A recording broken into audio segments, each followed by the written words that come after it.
Welcome to the TalentGrow Show, where you can get actionable, results-oriented insight and advice on how to take your leadership, communication, and people skills to the next level and become the kind of leader people want to follow.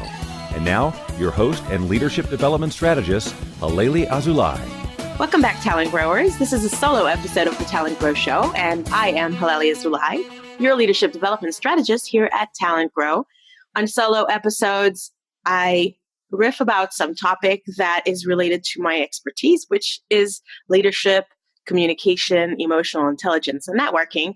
And usually it is like a mini training session, a topic that might be a part of a workshop or a speaking presentation from the work that I do around the country and around the globe, where I try to convey how to be a better communicator, how to be the kind of leader that people actually want to follow, how to network more authentically and without the ick factor, and how to communicate with emotional intelligence. So today's topic is the 6 principles of effective communication. And if you have been a follower of my blog, then you might remember that this is one of my blog posts. In fact, when I look at website traffic that comes from Google searches, this is the blog post that has the most visits by far of any page on my website. So it made me think, hey, this must be a topic that a lot of people would find interesting, that would find beneficial to learn more about. And since some people love to listen and some people love to read, I figured why not create an audio version of the same post. So this is very similar content to the one that's in that blog post, and we will link to it in the show notes so that you can refer to it and share it. You ready? Here we go.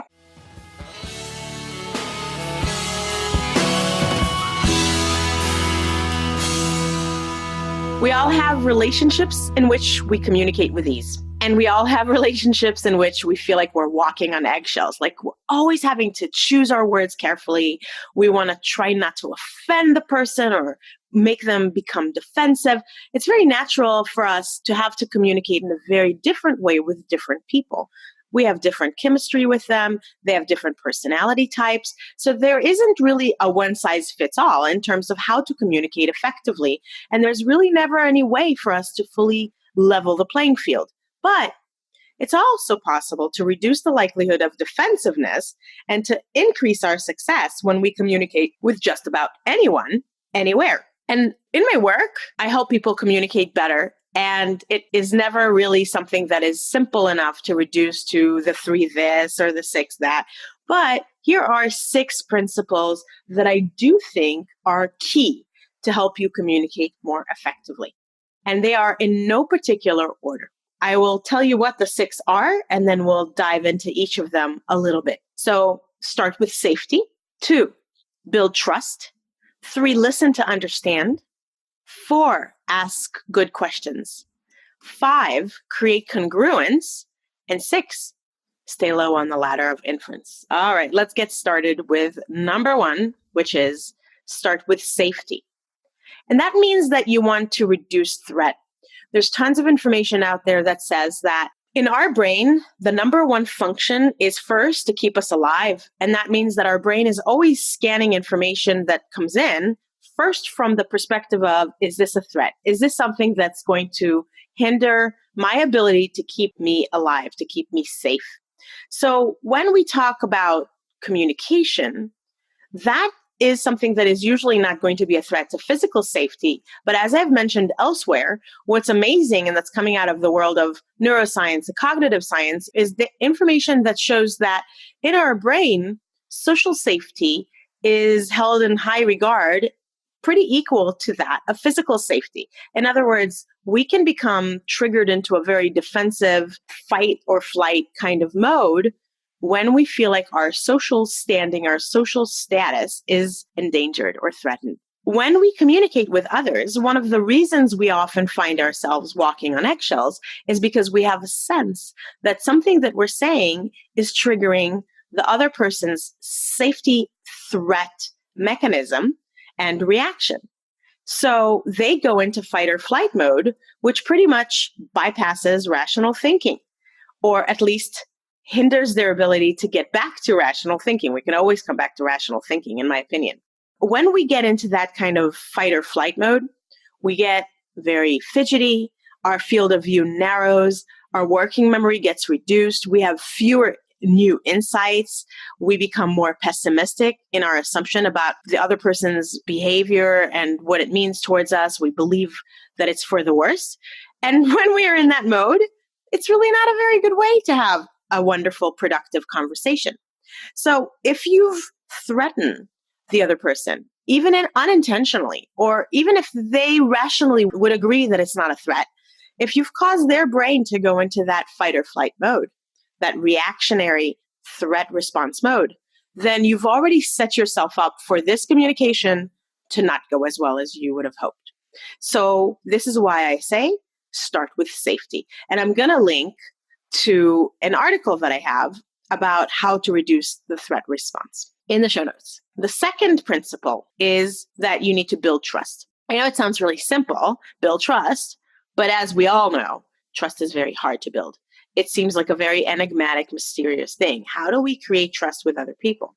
The higher the level of trust between two people, the higher the likelihood that the conversation will be productive and effective. The author Keith Ferrazzi describes 3 types of trust, and I like to refer to this because I think it's easy to remember. There's swift trust, which is giving people the benefit of the doubt right away, even if we don't really have any particular reason to trust them, but we also don't have any particular to distrust them. Most of us are willing to give the benefit of the doubt, although some people have either naturally a tendency to be distrustful at first, or maybe their life has taught them to avoid trusting people without any evidence. So most people will be able to give you this kind of swift trust, but that's not going to be long lasting. It needs to be replaced with the 2 other kinds of trust, which are much more long lasting and usually built on evidence. And those are interpersonal trust and task-based trust. So interpersonal trust is built over time through social interactions, through chit-chat, through small talk, through finding out things about what the person likes and dislikes, something about their personal life, their hobbies, their fears, their loves, eating with them, having a drink with them of some kind, coffee or whatever, breaking bread, as you will. All of those things can help build interpersonal trust. And so the more that we can do that over time, the more that we can sustain our ability to communicate more effectively with the person, because there's less of the likelihood that they will feel a lack of safety because they trust us. And the third kind of trust is task-based trust. And task-based trust is basically the kind of trust that you build by creating repeated patterns that show us as reliable, consistent, responsive, responsible. So doing what you said you'll do, coming through on your commitments, being a person of your word makes you more trustworthy to the others. So that's a type of trust that is built through demonstration, through showing your ability to come through on promises. Again, it takes time, but we can always find ways to build that trust up, because we can always make even micro promises, small promises that we can then deliver on. So even something as simple as, I'll call you on Friday, and then you call on Friday, or I promise I won't do that, and then not doing it, or I'll make sure that I introduce you to so-and-so, and then coming through and doing it. Whatever it is that you do, always try to create patterns of reliability and consistency, because that's going to help you develop trust. So those are 3 types of trust. I hope that you found that useful, and I will definitely link to more trust resources in the show notes. All right, so we've covered 2 of the 6. Now we're ready to talk about number 3, which is listen to understand. One of my favorite stories to tell here is that I listened to an interview, and I'll link to it, with the actor Alan Alda. He was in the 70s TV smash hit MASH. He was also in a lot of movies, and a well-respected actor. He was interviewed about what good acting is, and he said that he always heard that good acting is good listening, but actually for a good part of his career, he had no idea what that meant. But then he says, well, I figured it out. Of course, the interviewer follows up and says, all right, so if good acting is good listening, what is good listening? And he says, good listening is listening with the willingness to be changed. Wow, I think that is so deep. It's so profound. The willingness to be changed. So often we listen to the other person for our turn to talk. We listen to the other person so we can pick up pointers about why they're an idiot and we're right, right? Or we listen while actually pretending to listen. And in our mind, we're thinking about something else or making a checklist for things we have to remember to do later. So if we could listen better, and especially if we could listen to try to really understand the other person's perspective and maybe even have that openness to change our mind, to see that person as having it the right way and us having it the wrong way. Now, I'm not saying that you should assume you're wrong. I'm not saying that you don't have the right to retain your perception of your perspective being the better one. But if you gave yourself the chance to learn and understand and maybe even be changed by the other person, the level of listening and the way in which you will be seen as listening by the other person will create a much better communication, a much more effective communication. And there's not even a doubt that this will create safety and trust in the other person. So there's nothing to be lost by that. And I hope you will try it. Number 4, the principle of effective communication 4 is ask good questions. Now, questions are tools. So there isn't an inherently right or wrong question, an inherently good or bad type of question. There are 4 general question types: open-ended questions, closed-ended questions, probing questions, and leading questions. But questions, like tools, are appropriate in sometimes and inappropriate in others. Just like you wouldn't say, oh, a hammer is the best tool. Well, a hammer is great if you're trying to hang up a picture, but a hammer is not the best tool if you're trying to pull a screw out of the wall. So you have to use questions meaningfully, intentionally, and productively, depending on the outcome that you're trying to produce. So think about what is the need that you have and then match the question to that need. Think about how to ask the right kind of question to yield the right kind of response. And I do think that we have a tendency to think we're asking open-ended questions, but in fact to ask a closed-ended question, which is defined by a question that can be answered simply by a one-word answer, yes, no, or a number, or something very short. Open-ended questions, if you want to produce a more in-depth response, if you want to really get to the bottom of the other person's perspective, if you really want them to elaborate on something, an open-ended question can help you do that. Whereas a closed-ended question can help you get to like really finite, straightforward, informational kind of answer. My suggestion in communication, especially when you feel like you're walking on eggshells, is err on the side of asking more open-ended questions, because open-ended questions allow you to really understand the other person's perspective rather than allow you to talk some more. There is no right kind of question, but there is the best question for the need at hand. So be mindful and deliberate about the kinds of questions you ask.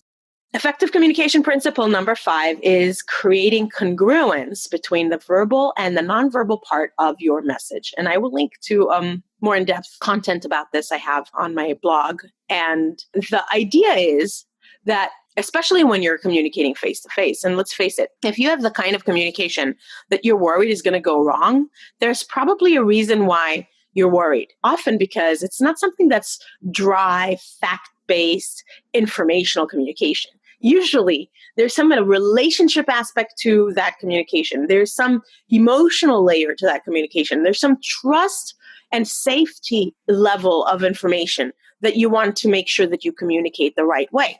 And when you feel concerned about how to communicate all of that in the right kind of way, I will give you a tip.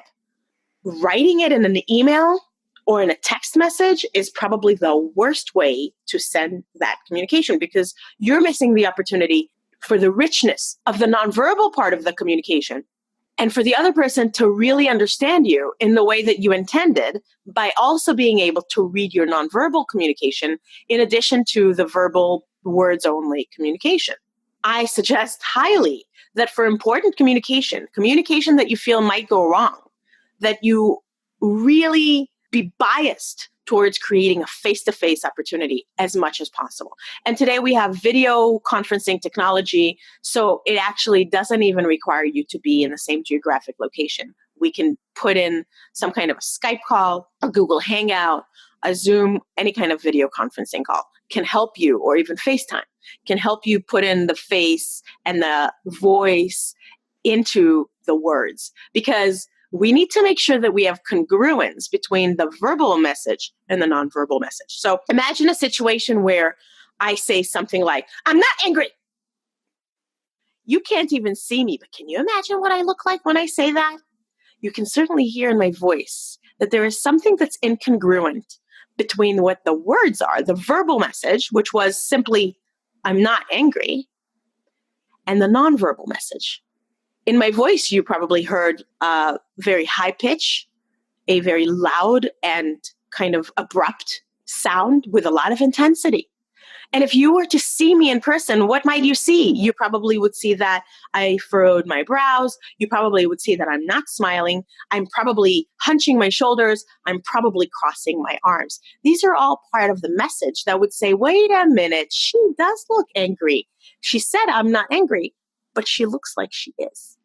Well, your brain, since it's trying to figure out what's true, your brain's like, look, we can't have two opposite things be true at the same time. It's impossible. So you can't be both not angry and angry. And when your brain has to choose what's the truth, because it needs to protect you, right? To save you, it's going to go with the nonverbal message as being the truth if it's incongruent with the verbal message. And there's studies that were started by Dr. Albert Mehrabian back in the 1970s and actually replicated over and over and also misconstrued over and over and misrepresented, which is a pet peeve of mine, that say that when there is an emotional layer to the communication and when the nonverbal and the verbal seem to be incongruent, mismatched, that people overall tend to err on the side of trusting the nonverbal message as the truth, as the reliable message when it's in conflict with the verbal message. Creating congruence between the verbal and the nonverbal part of your message, making sure that you're saying something, but you also look like you mean it, is something that is going to help you make more effective communication. And like I said, being able to show your facial expression, your body, and hearing your voice and understanding the words you're saying, all of that put together in a coherent, congruent package is what's going to help you create a much more successful communication than if it was incongruent. All right. So we've covered 5 of the 6. You ready for number 6? Number 6 might not make sense to you until I explain it, but stay low on the ladder of inference. And again, I have more resources about this and I'll link to them in the show notes. But in every interaction, there is a ladder of inference that's operating in the background. This is a concept that was originated by Chris Argyris and then popularized by Peter Senge. And what this means is that we're reading the data, we're reading the information that comes across in the communication, but our brain actually starts to try to figure out its meaning. And when our brain is taking the information, the actual facts, the words that were said, the facial expressions we might have seen, our brain goes to work to put that together with lots of other extraneous information that's stored in our brain from past experiences, from previous communications with this person, from other times we communicated with someone that had a similar kind of wording or a similar situation or a similar role. And it comes into our worldview. It comes into our philosophy of life, religious upbringing, perhaps, cultural norms that we've been brought up with. All of those things come in to help us interpret the information. And here is where we can begin an infinite number of ways in which each person in the conversation could be interpreting the very same information in very different ways. Communication is really very difficult because if we're trying to convey meaning to someone, we're trying to help them understand what we think, what we know, to convey that information in a way that is read by them in a way that matches what we meant is actually pretty hard. When we convey information, the tendency is, or when we're reading the other person, the tendency we have might be to go up that ladder of inference. In other words, to take the information we're seeing and then to add to it all kinds of meanings that we invent in our head to fit the facts that we've collected and to kind of infuse meaning into it. This is very risky and dangerous because we could be taking it into the very wrong kind of interpretation. And based on that interpretation, we make some assumptions, we adopt beliefs about the person, about the situation, good, bad, right, wrong, moral, immoral, whatever. And now we actually take action, like we say something, we don't say something, we do something, we don't do something that is based on what they said, but also how we interpreted it and the assumptions that we made and the beliefs that we adopted. my caution to you is to stay low on the ladder of inference. And what is meant by that is to try to base your actions, your decisions, more on facts and less on assumptions, more on actual evidence. Like, what do I actually know this person said? So that I don't make assumptions that are unfounded and could potentially lead me to the wrong conclusion and to the wrong action and to the wrong judgment. Stay grounded in facts, stay low on the ladder of inference, and try to gather as much actual evidence or even sometimes disconfirming evidence. Like when you feel yourself starting to climb up that ladder of assumptions, and saying to yourself, wait a minute, do I actually know this is true? Or am I making assumptions about this person or the situation that are not founded in reality? For example, if I see someone and their arms are crossed, I could make an assumption that they're angry or that they're unwelcoming. But it could be that they are just feeling very cold and chilled by the very low temperature on the air conditioning. And I could have made the wrong assumption about their intention if I didn't check my facts, if I didn't ask them more questions, if I wasn't more curious to learn what's truly going on rather than just basing my behaviors on my assumptions. That's a simplistic example. Another example is someone walks in late to a meeting. I could assume that the person doesn't care about the meeting, about me, about the project, or that they're irresponsible, or that they're not committed to the client. But it also could be because they had a flat tire and they're so committed and so responsible that they walked all the way to the office and left their car on the highway because they knew that it was so important to get here, or because they had to help a sick member of their family and that's why they were late, right? So there could be other reasons why they're late that don't support my assumption that they're lazy, that they're irresponsible, that they're not committed. So walking forward with that assumption and making my decisions about how to interact with them and how to work with them based on an assumption that's unfounded is very harmful. It's harmful to our relationship. It's definitely harmful to the communication. So stay grounded in facts. Be curious and ask more questions. Be observant and be careful of jumping forward with unfounded conclusions, assumptions about people's intentions and meaning so that you can have effective communication based on truth, based on facts, based on real things. Okay. Well, I've talked a bunch, and I hope that this has been helpful to you. I mean, I could talk about this for days and days and never get through half of it because it is complex. Communication is complex. But I hope that this has given you some food for thought, some things that actually are actionable, that you can put into effect right away to make your communication even more effective. And I'd love to hear what that was. What's your biggest takeaway? What is an action that you're planning to take? And then if you can come back and report to me on how that was and what you found, oh my God, that would make me so happy. And that could also help start a very productive conversation with other listeners. So I would welcome that. And you can, of course, do that on the comments section of the show notes page for this episode or on social media, like, for example, on our Facebook group, the Talent Growers community, or email me or leave me a voicemail message on my website. Just tap that little black tab that says send voicemail and then send me a voicemail.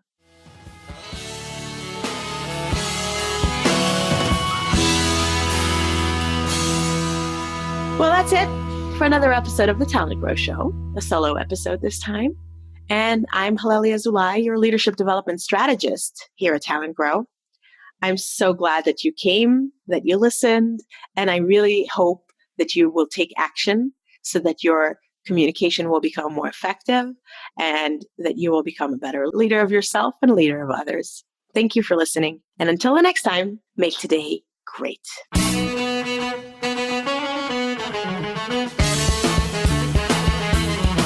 Thanks for listening to the TalentGrow Show, where we help you develop your talent to become the kind of leader that people want to follow.